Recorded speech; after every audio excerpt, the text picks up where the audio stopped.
This module is an introduction to associations. Associations are generally the result of a group of people or businesses who voluntarily come together because they have a common need and want to solve common problems. And association members can benefit from their strength in numbers, which enables members to accomplish common goals. An effective association is one that recognizes and focuses on these common interests of its members. NACE International was created by a group of pipeliners who were facing a common problem: corrosion. You can track nearly every association, and there are tens of thousands of them just in North America. It will all come back to one of these three reasons, and usually it's because of a common problem. Key to being effective and successful is focusing on the interest of members. Many associations become focused on budget, revenue. NACE has done an excellent job of keeping focused on what it is here for, which is protecting people, assets, and the environment from corrosion. Now I want to talk to you about an association's DNA and what makes associations so unique. I want you to think of the following three designations as perspectives, not as roles. Association members are the owners of the association, but they are also the customers who buy the products, and they are the workforce creating the products. Every member is or can be considered all of these. And as board members, your professional peers see you in your board position as any or all of these other three roles. That is their perspective. NACE board members are in a unique position, unlike other NACE members, because they are sometimes speaking on behalf of the organization as an owner or a customer or as part of the corrosion workforce. And this can create confusion.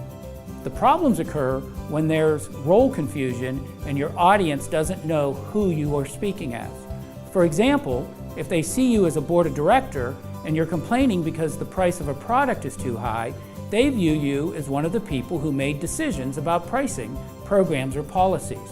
A good reminder when you bring people together is that what is perceived is. Perceptions are based on whatever info is available to a person, and what is perceived is their reality. If someone has a lot of information, they'll have an informed perspective. If they're lacking information, they may end up with a very misinformed perception. And whatever they perceive, that is their reality. This is why it's important to make sure we always provide consistent, thorough info to our members and constituencies. The associations world is just like any other business, and there are a lot of associations that fall in different places along the various life cycles. So I'll go over the full range of the association life cycle, and then I'll tell you where NACE is along its life cycle path. There are 8 stages in the life of an association. The first is the conception stage. At this point, you have a group of people who see an advantage to voluntarily coming together and starting an association.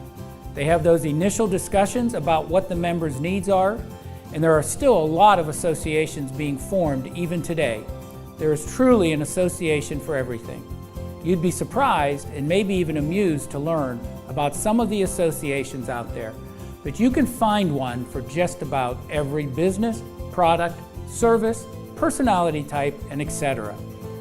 The next stage is considered the infancy. Those are the early year stages. The founders are still in charge as the organization struggles to survive. Every job requires more work than the founders can do. Revenues tend to be well below $500,000, so if hiring full-time staff is limited and the organization relies on volunteer participation of members who are not always easy to come by or readily available when needed to make a major push. It's impressive to note that there were only 11 pipeliners who ushered NACE from its conception stage through its infancy. The next stage is the puberty stage. At this stage, the organization grows steadily, but it suffers awkwardness in its dealings with outsiders and with internal coordination. The organization can struggle with everything from public relations to supporting the work that needs to be done with volunteers and eventually staffing. Entrepreneurial skills are gradually replaced by more professional management techniques and skills. Consultants or full-time staff are generally brought in at this stage. The next stage can be equated to young adulthood. start putting good business practices in place, and they start running things more professionally. Accepted management practices are implemented, including formalized personnel practices. Things begin to really gel. Also, the beginning of bureaucracy and internal politics are evident. Up until this point, everyone's all pushing towards a common goal, and there's a lot of consensus and agreement that comes very naturally. But once we get to this stage, things can change a bit. The next stage is adulthood, which is when the organization is mastering its environment and serving the needs of its members. It's getting good at what it is doing. It's introducing new programs, membership is growing, revenue is growing, and the programs are successful. Members are highly engaged. Management is peaking and preparing to expand, entering new areas of service and adding new functions. After this stage comes late adulthood. This is when the excitement of the organization has diminished, the membership will not support innovation, there's a complacent atmosphere lacking any sense of urgency or zeal, and it prevails throughout the organization.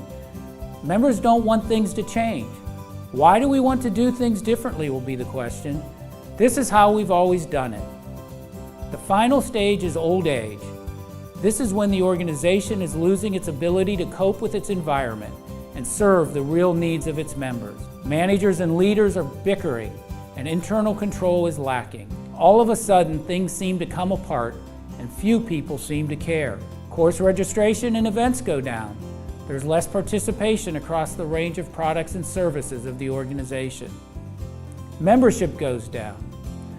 When you hit that stage, you need to make a decision.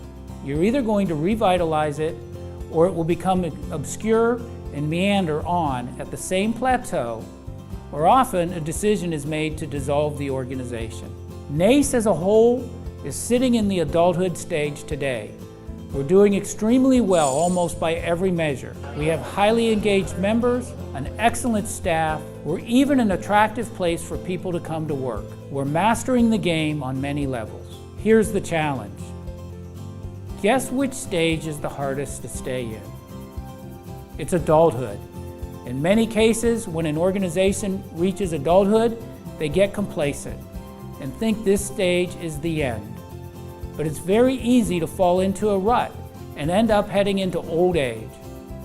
Our goal is to stay in the adulthood stage for as long as we can. Our goal is to keep NACE relevant, engaging, meaningful to our members with top quality staff.